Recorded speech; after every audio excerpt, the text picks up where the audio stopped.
All right. Hey, what's up, everybody? Welcome back. 10 MBA in the house. And as you know, Tom is my name, and I'm the host. And we try to invite the best, the coolest, the smartest, the most outspoken, most provocative people in the space.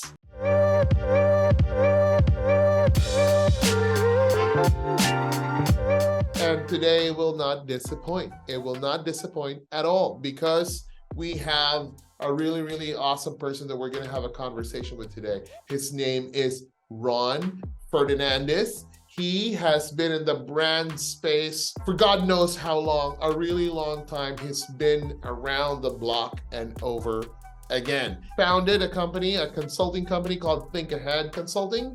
And today we're just going to talk about digital, brand, and whatever the heck is going wrong with all of that. Right, Ron? Thank you, Tom. Appreciate that. Thanks for having me on the show. Yeah, man. Happy to have you. Tell us a little bit about your background, whatever you want to share around that before we get into this conversation about brand and digital. I trained as a lawyer. I did law at uni and practiced as a lawyer for a few years and was always feeling that there was something a little bit missing. I moved into brand strategy after I completed my MBA and discovered that, this whole world where you could combine the left brain and the right brain. And it was both this creativity and this analytical thinking that I think was very rare in most places at the time when I was looking around. And I stayed with brand strategy and worked at some great brand agencies and firms and consultancies for a few years. 6-7 years ago, after practicing for about 10-15 years, I opened up my own practice called Think Ahead, as you said. And that's a consultancy that helps clients solve problems, not just brand problems, but they're more customer problems, marketing problems, brand problems, communication problems, sometimes business strategy problems. And it's this nice blend of being able to think about things creatively in a lateral way, in a possibilities mindset that brand strategy brings to strategy. I think that is really interesting for me, keeps me going, keeps my clients engaged and excited. And I think just offers a new way to solve problems than the old classical, traditional way of solving problems, which is quite linear and quite predictable, I think, in a world that is constantly changing and adapting this way of approaching problems from different ways. And that's what we do at Think Ahead. Most of the time, people would come to us and have like a bottom line problem. They, oh, we need more sales. They've already figured out some sort of solution in their head, and they approach you with a perceived problem. They go, Tom, can you run a campaign for me? Or Tom, can you help us on our social media? And that's what I need. Like when you unpack that, most of the time, it's not really the problem. And so do you find that also people come to you that way? People give you one little teensy and then you unpack it and you find out, oh, wow. Yeah, I find that to be the case. It's not so much they give me a teensy bit, they give me what they think the solution is. I need revenue, I need market share, I need profit, and this is how I'm going to get there. Can you create something for me? And to me, that's the opposite of giving me something teensy. It's actually giving me what they think is the solution. Well, the reality is it may not be the solution all the time. Sometimes it is. And as you said, more often it's not. For example, if you engage a specialist to help you build something in your house, paint your house, do some infrastructure work. If you are speaking to a painter to commission some artwork, you don't tell the painter what to paint. You don't say, use these colors. You don't tell the plumber how to fix a leaky toilet. You don't tell your engineer how to construct the house. You give them a concept of what you want it to be. And that specialist then uses their knowledge and expertise to bring a solution to bear that meets your criteria. I think the kind of clients that come to me with the problem going, I don't know how to grow. I don't know how to fight the competitor. I don't know how to maximize my growth strategy. I don't even know if it's the right growth strategy. That's usually the best ones, right? And in your experience, that actually opens up the possibility of working with the client to go, what's the problem here? How will we identify the most important problem? How will we create some possible hypotheses to test to see if that is going to work? I always try and engage the client with the problem and then build some trust with the client so they can solve it together with us, as opposed to just taking a predefined answer and rolling it out.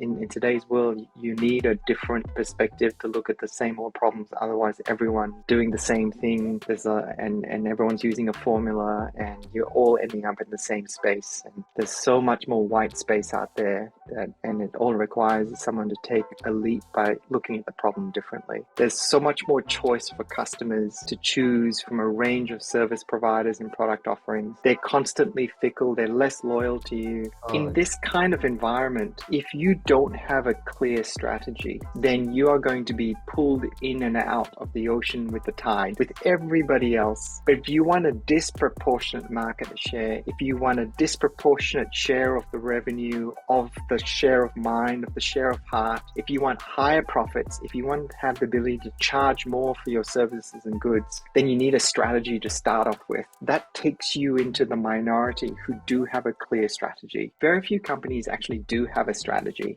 The second thing you need is to connect that strategy with your brand and your offering and your culture. And very few companies do that. They actually create their brand separately. They have their value proposition defined separately. They have their culture defined by the people.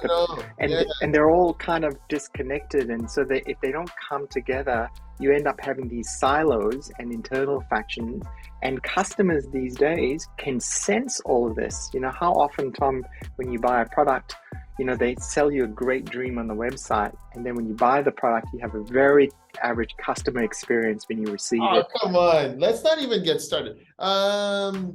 Burgers, man, like expectation versus reality. That's I think that hits home for everyone when you say without strategy, you're still gonna make it, but you're gonna make it average. You're not going to separate. You're not going to be, you make it in and you make it as everybody else does. Right, when you help people on strategy, in terms of strategy, it's thinking far and creating a plan that's far. But when you say it and when you help people build it for themselves, what is it? So for me, strategy is not necessarily thinking about far. There are some strategies that do that. For example, country strategies, right? When you're building infrastructure projects, there is long-term strategy, and you need to think about it that way.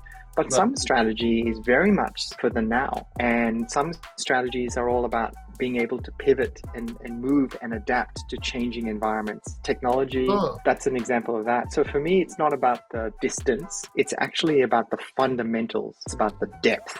In terms of the fundamentals of a business, so how does the business create value? How does the business extract value? How does the business offer services or products that are aligned to the perceived value of what they do? And how does the business connect the branding as the glue between the offering and the customer's expectations, and the brand is the middle of the two? Think ahead, we do strategy first, then we do what we call implementation, and then we do execution. So to give you an example, let's say the strategy is to build an incredible computer on your phone that carries the world with you on your phone. That's the strategy. And we're going to do that by building our own silicon chipsets and incredible glass screen. We'll in-house certain components and we'll out-house certain components, and we'll market it this way. That is essentially the strategy. The implementation is, who are our partners that we need on the silicon side? Who are the partners we need on the supply side? Where will we start to sell this, in our own stores, or do we sell them in computer stores? Thinking about how we will price it, thinking about how we package it, all of that's the implementation.